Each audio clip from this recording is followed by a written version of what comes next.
Reka mbahe ikaze mwebwe mwese muduteze amatwi kuri Bimenyekane TV na Gentil TV. Uyu munsi twashatse kugira ngo tuvuge ijambo ry'Imana. Abanyarwanda, abatuye isi bose bakeneye kumva ijambo ry'Imana. Tubanze dusenga Imana. Mana, turagushimiye ko kuri Imana nziza, turagushimiye ko waturemye mu ishusho yawe kugira ngo uyu munsi tube tuvuga kuri uwera. Bana n'abanyarwanda ndetse n'abatuye isi bose bagiye gukurikirira ijambo ryawe mu izina rya Yesu Kristo mbyambajemo, amen. Munyemerere dusome ijambo ry'Imana dusanga mu Bami ba mbere, igice cyaho ni icya 18, umurongo wa 40.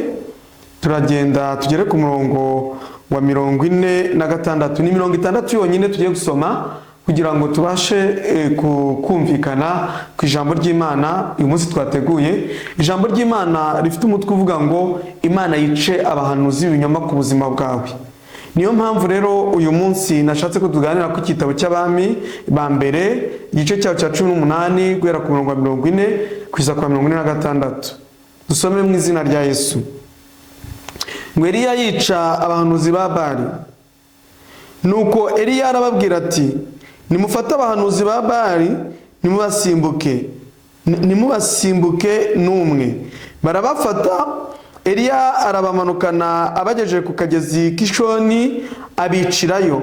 Maze Eliya abwira Ahabu ati, haguruka ufungure kuko numva haza kugwa imvura y'impanukano. Nuko Ahabu arazamuka ajya gufungura, Eliya nawe arazamuka ajya mu mpinga y'umusozi w'i Karumeli, yicara hasi yubika umutwe mu maguru. Abwira umugaragu ati, zamuka witegereze ku nyanja. Arazamuka aritegereza, aragaruka aravuga ati, ntacyo mbonye. Amubwira gusubirayo agira 7. Ageze ubwa 7 avuga ati, dore mbonye igicu gito kingana n'ikiganza cy'umuntu kiva mu nyanja. Eliya aramubwira ati, genda ubwira Ahabu uti, itegura igare ryawe umanuke imvura itakubuza. Hashize umwanya muto, ijuru ririhinduriza ryuzura ibicu n'umuyaga, hagwa imvura ya rukokoma. Nuko Ahabu yurira igare rye ajya i Yezereli. Imbaraga z'Uwiteka zijya kuri Eliya, arakebura arirukanka, yiruka imbere ya Ahabu amutanga ku irembo ry'i Yezereli. Bakunzi ba Gentil TV ndetse na Bimenyekane TV, nshatse kugira ngo tuganire ku ijambo rivuga ngo Imana ikura abahanuzi batarabu umumaro ku buzima bwawe, cyangwa se yice. Nkunda gukoresha iryo jambo cyane kuko muri iki gihe hariho abahanuzi benshi cyane badutse b'ibinyoma, barimo bakora bafite imbaraga nyinshi. Iyo urebye barimo barakorana imbaraga nyinshi kandi bafite abayoboke ni benshi.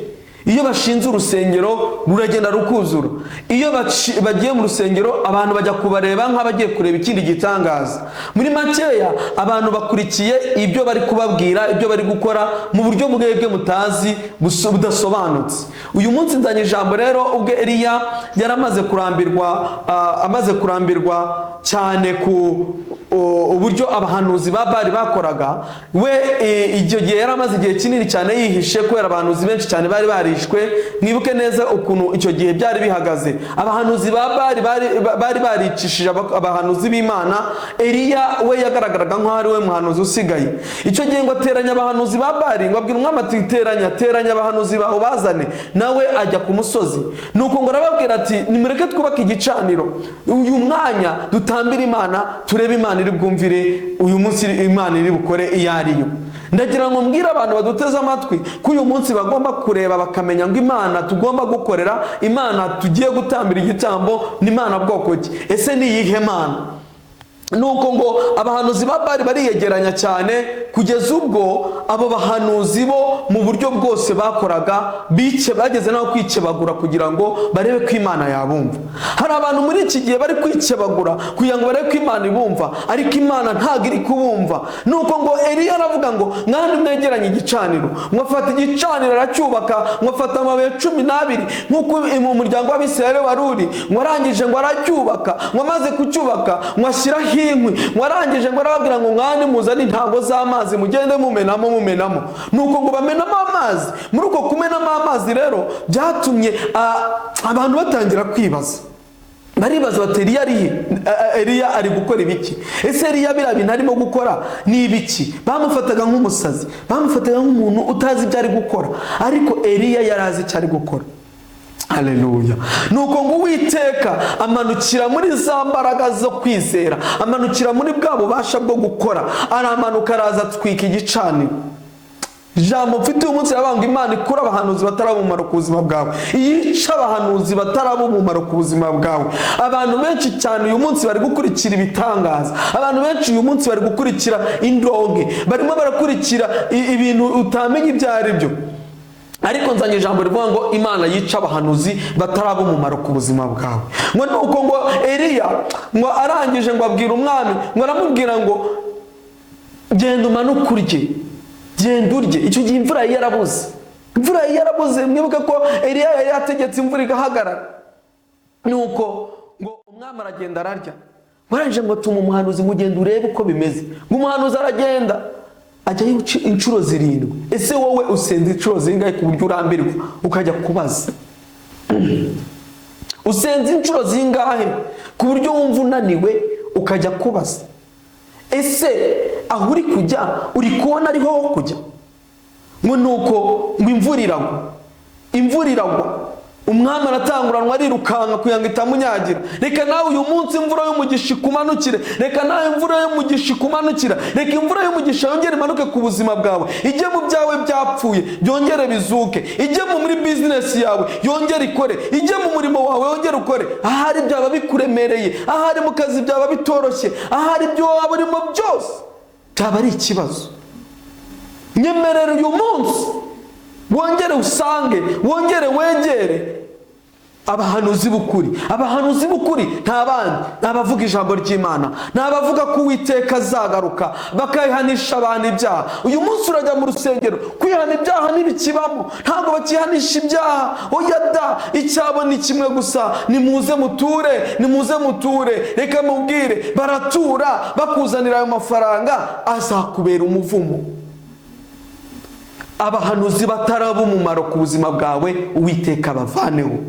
Uyu munsi ndategetse ngo umurozi apfe, ndategetse kugira ngo umuhanuzi wo urimo kukwaturiraho ibintu bidafite umumaro ave mu buzima bwawe. Wongere umenye isoko, wongere umenye gukorera Uwiteka, wongere umenye gusenga. Kandi kwizera kurarema mwene data, kwizera kurarema. Kwizera kuzagufasha gugera ku byo wowe ubona ko bidashoboka. Hari ni business yawe yarangiye, ahari bagiye kugutereza cyamunara, wikwirukanka ujya kubaza abahanuzi batarabumumaro. Umuhanuzi bw'umumaro ni Bibiri, ijambo ry'Imana. Egera Imana mu cyumba cyawe, upfuka musenge, Imana irakumvira. Wikwirukanka, gabanya umuvuduko, gabanya guhangayika, gabanya ibyo byose.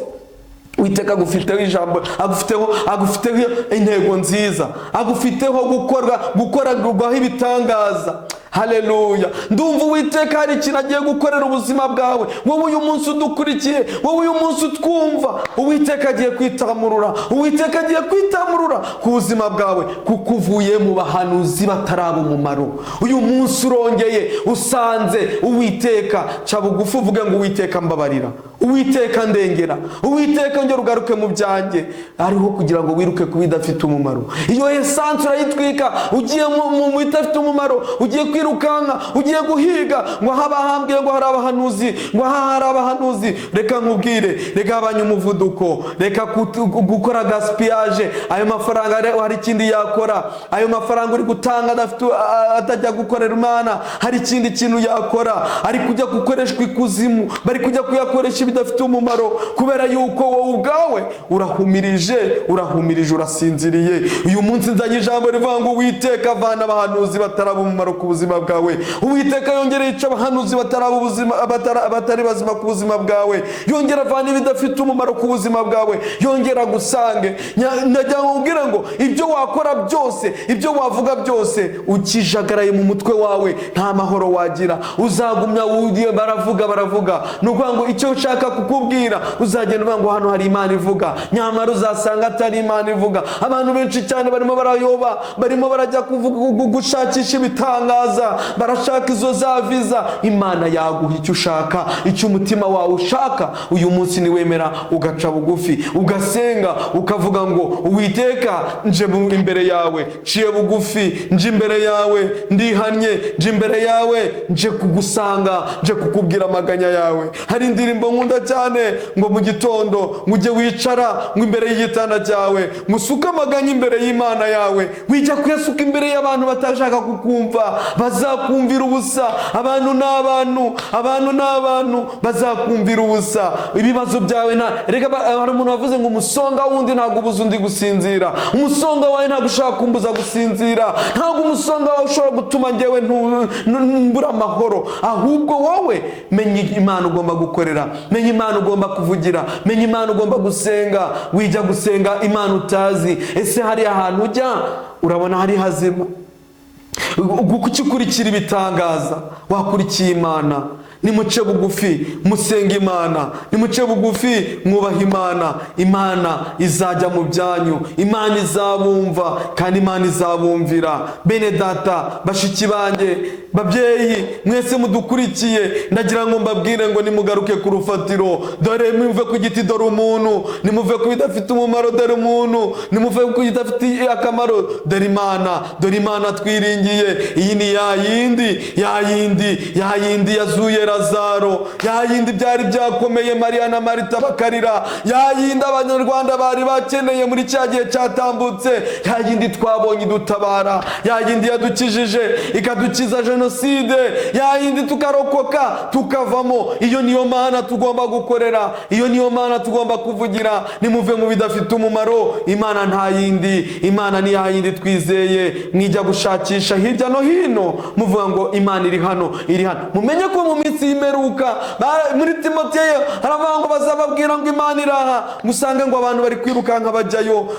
Haleluya. Ndagira ngo nkubwire ngo va ku giti, dore umuntu. Va mu bidafite umumaro, dore ibifite umumaro. Ni ijambo ry'Imana ryonyine, niryo ryonyine rifite umumaro. Abantu bakurwanya, abantu bakuvuga, abantu bakugirira nabi, ariko Uwiteka utarya ruswa, icyo mukundira, ntabwo ajya arya ruswa, ntabwo ajya yisubiraho ngo ijambo yavuze ngo rizahinduka. Iyo niba yarakubwiye kugutabara, izagutabara. Guma ku ijambo ry'uwavuze, wijya gushakisha hirya no hino, wikwirukanka. Humura, tuza, shira impumu, reka kwirukanka. Mugenzi wanjye, reka ibidafite umumaro. Icyambere ihane neza. Numara kwihana, Uwiteka arajya mu byawe kandi arakurengera. Ndimo ndasoza, wowe udukurikiye muri aka kanya, ese ni ikihe kintu twumva wakoze cyaba cyaragutandukanyije n'Imana? Ni ikihe kintu cyubatse mu mutwe wawe cyagutandukanyije n'Imana? Ese nizo Mana mwizeye? Izo nizo Mana Yesu yavugaga, aravuga ngo muri Yesu igice cya 24 aravuga ngo nimuhitemo Imana mugiye gukorera. Ngo ese ni za Mana z'abanyamahanga, zimwe z'abasogokuruza bajyaga bakorera? Ese ni Imana bizeye? Oya, atari ko njyewe n'inzu yanjye tuzakorera Uwiteka. Reka mbabwire, njyewe n'inzu yanjye tuzakorera Uwiteka. Njyewe n'abana banjye, njyewe n'umuryango wanjye tuzakorera Uwiteka. Ese wowe ugiye kuguma mu izo Mana z'abanyamahanga? Izo ngizo basogokuruza banyu bakoreraga, za zindi zo mu tuzu, za zindi zo mu tuzu zimwe bubararamo bakajya kuraguza. Reka nkubwire mwene data, uyu munsi Uwiteka ateze amaboko, yiteguye kugutabara, yiteguye kugukura mu gihirahiro n'indwara zanze gukira, Uwiteka arazikiza. N'ibibazo ufite, Uwiteka arabikemura. Ese nta mafaranga ukeneye, Uwiteka ntabwo ari umukene, byose arabifite. Va mu bidafite umumaro, va mu bidafite umumaro, va mu bidafite umumaro. Dore Uwiteka ateze amaboko kugira ngo uyu munsi akurengere. Reka ngusengere Imana uyu munsi. Imana ishyira iherezo ku ibyo byose bikugoye. Uyu munsi Imana ishyira iherezo ku ibyo byose bikunaniye. Imana ishyira iherezo kuko kujagarara kwawe wirukanka mu bahanuzi, ujya kuvuga ngo hano hari Imana ivuga. Imana naho yahagusanga kandi yakubwira. Imana naho yahagusanga yakuvana mu madeni. Imana yahagusanga ikakuvana muri ibyo byose biguteje ikibazo. Ndavugana nawe udukurikiye, hari icyo Imana igiye kugukorera mu bwo kumvira, hari icyo Imana igiye kukurengeramo. Imana igiye kongera yubaka urugo rwawe, urugo ubona ko rwasenyutse. Imana igiye kongera iguha akazi gafatika. Ni ubushomeri bukurembeje, Uwiteka araba afite akazi. Uyu munsi Uwiteka afite icyo yagukorera. Ese ukeneye kwambara, Uwiteka afite imyambaro. Ukeneye ibyo kurya, ku Uwiteka nta nzara ibayo. Ku Uwiteka byose birahari, ku Uwiteka byose byarakemutse. Reka dusenge Imana kandi ngusengere. Niba ufite ikibazo, izerere mu iri jambo, uvuge ngo abahanuzi b'ibinyoma nsezeranye nabo uyu munsi. Abahanuzi bose nsezeye kuri bo uyu munsi. Ngiye gufata ku buhanuzi buzima, ubuhanuzi Uwiteka avuga, ubuhanuzi Uwiteka yaremye, ari ryo jambo ry'Imana. Uyu munsi Imana igiye mu byawe nk'uko wiyemeje guhinduka. Tahinduka ujye mu bifite umumaro, Uwiteka arakurengera. Imana nziza, Imana y'urukundo, Uwiteka tubonye ko twagiye kure y'ubwiza bwawe, tubonye yuko twarengereye, twagiye mu bidafite umumaro, twubaraye ku mana za Bayali. Izo nizo twubaraye imbere. Ni ukuri Imana twemerera uyu munsi wongera uhindura amateka y'Abanyarwanda, wongera uhindura amateka y'abatuye isi. Uyu munsi abakumva bari muri Amerika, uyu munsi abakumva bari mu Buraya, uyu munsi abakumva bari muri Aziya, uyu munsi abakumva bari muri Afurika, uyu munsi bakeneye guhinduka muri bo. Uyu munsi bakeneye ibitangaza byawe, ibitangaza originali. Turambiwe ibitangaza bya pirate, turambiwe ibitangaza bitakuvuga, turambiwe ibitangaza bitatwihanisha, turambiwe ibitangaza bitavuga kuri Kristo. Uyu munsi Uwiteka tugiye kubona ukuboko kwawe. Turengere Mana, kuko niwe wenyine dufite mu butabazi, niwe wenyine dutezeho amaso. Abantu baratubabaje, ndetse Mana twiringiye abantu badukoze isoni. Twagenze ko dushaka, twakoze ibyangwa n'amaso yawe. Abanyarwanda n'abatuye isi uyu munsi bakeneye kubona ukuboko kwawe, bakeneye imbabazi zawe. Ni ukuri Imana, arengera abantu bose uyu munsi babone kuri Imana. Buri wese wizeye iki cyose agusabye muri aka kanya ukimuhe, kuko uri Imana nyamana, utari Bayali. Turagushimye Mana kubw'aka kanya, turagushimye kubw'umuntu wese wakurikiye iki kiganiro. Muhe umugisha, murengere, kandi Mana kubw'igihe cye yafashe ikurikira iri jambo, wongera umuremere igitangaza gishyashya mu buzima bwe. Urakoze kuko uri Imana nziza, urakoze kuko uri Imana nyamana. Mu izina rya Yesu Kristo tubyambajemo, amen. Mwari kumwe na Gentil, ndabakunda kandi Imana ibaha umugisha. Naho utaha.